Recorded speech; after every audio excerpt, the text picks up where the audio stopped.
Many real estate professionals help clients buy and sell houses on a regional scale. In some cases, an agent's farm may be an entire county.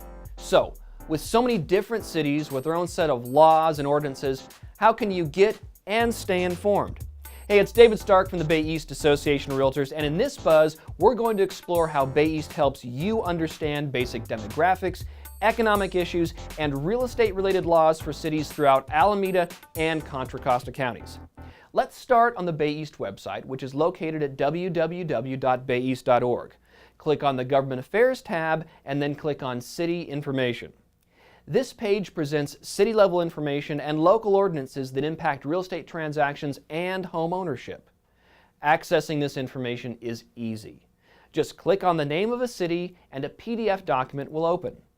Each city summary follows the same format. They start with basic demographic, housing stock, school district, and employer information.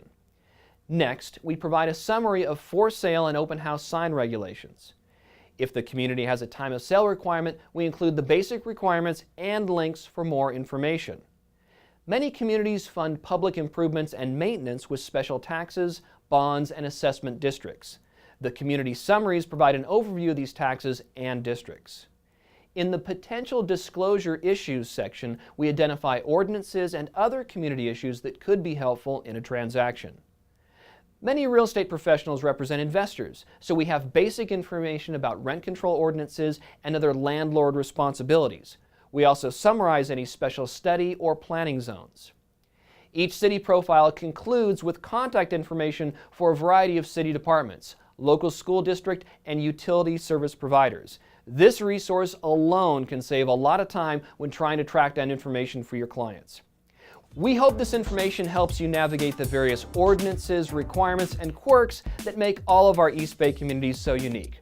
If you have questions about our community summaries or suggestions for additional information we should include, please contact me at davids@bayeast.org.